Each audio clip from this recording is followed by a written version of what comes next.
What if I told you that caring less could make you happier? Sounds crazy, right? But 2,000 years ago, a former slave discovered this secret, and it changed the world. Let me take you back to ancient Rome. Picture this. A man in chains becomes one of the most powerful philosophers in history. His name, Epictetus. And his message was simple. The key to happiness isn't in getting everything you want. It's in wanting what you already have. But before we dive deeper, let me ask you something. When was the last time you lost sleep over something you couldn't control? Maybe it was that promotion you didn't get, or that person who ghosted you, or those Instagram likes that never came. Today I'm going to show you how the ancient philosophy of Stoicism can transform your life through the power of indifference. Not the kind of indifference that makes you cold and distant, but the kind that sets you free. Here's what most people get wrong about Stoicism. They think it means suppressing emotions and walking around like some emotionless robot. But that's not it at all. The Stoics weren't trying to eliminate feelings. They were trying to master them. Think about it like this. Imagine you're playing a video game. When your character dies, you might feel frustrated, but you don't let it ruin your whole day. Why? Because deep down, you know it's just a game. The Stoics believed we should approach life's challenges with the same perspective. Let's break down what this actually means in practice. I'll share 3 powerful Stoic principles that can change your life, and I promise the third one will completely shift how you see the world. First principle, the dichotomy of control. Picture yourself stuck in heavy traffic. Your heart's racing, you're gripping the steering wheel, and you're getting more stressed by the second. But ask yourself, can you control the traffic? No. Can you control your reaction to it? Absolutely. The ancient Stoics had a simple but powerful technique for this. They would ask themselves one question: is this within my control? If yes, take action. If no, practice indifference. Animation showing 2 circles, things I can control and things I can't control. Marcus Aurelius, the philosopher king of Rome, wrote in his journal, "You have power over your mind, not outside events. Realize this and you will find strength." Let's do a quick exercise. Think about something that's been bothering you lately.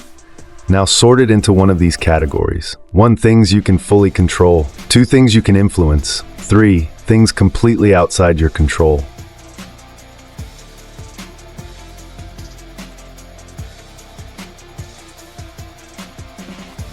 Second principle, negative visualization. Now here's where things get interesting. The Stoics had this practice called premeditatio malorum, basically thinking about what could go wrong, but not in an anxiety-inducing way. Imagine your favorite coffee mug. Now imagine it breaking. The Stoics would say this simple mental exercise helps you appreciate it more while you have it and prepare for when you don't. Animation of a coffee mug breaking and reforming. But here's the twist. This isn't about being pessimistic. It's about building psychological resilience. When you mentally prepare for challenges, they lose their power over you. Let me share a personal story. Last year, my laptop crashed right before a major presentation. But because I had already imagined this scenario and backed up my files, what could have been a disaster turned into a minor inconvenience. Third principle, the view from above. This is the game changer I promised you.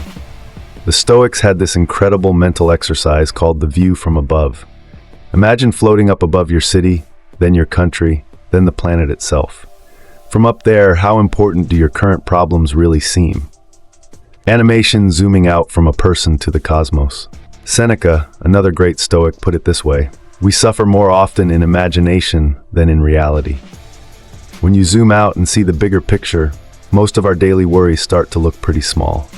But here's where most people misunderstand indifference. It doesn't mean not caring about anything.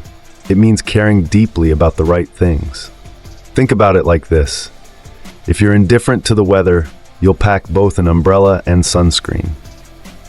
If you're indifferent to other people's opinions, you'll finally write that book you've been dreaming about. If you're indifferent to temporary setbacks, you'll keep pushing toward your goals. The modern application. Let's get practical. How can you use these principles in your daily life? 1, social media anxiety. Instead of obsessing over likes and comments, practice indifference to the numbers. Focus on creating value. 2. Workplace stress. Can't control office politics? Focus on your work quality instead. 3. Relationship challenges. You can't control other people's actions, but you can control your responses. Animation showing these scenarios. The real power of Stoic indifference isn't in becoming numb, it's in becoming unstoppable. When you're indifferent to failure, you'll take more risks. When you're indifferent to criticism, you'll speak your truth. When you're indifferent to temporary discomfort, you'll push through barriers. But here's the most beautiful part.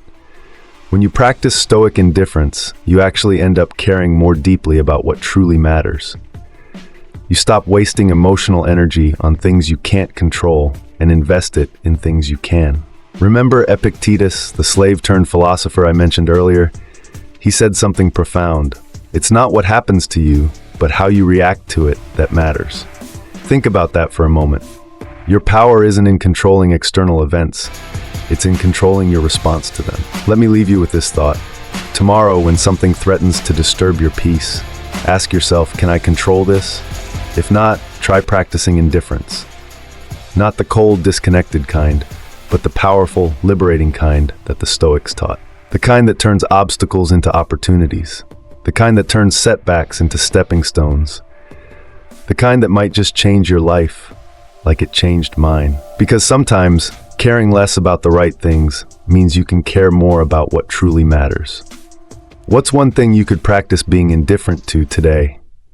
Share your thoughts in the comments below. If this video helped you think differently about your challenges, hit subscribe for more insights on ancient wisdom for modern life.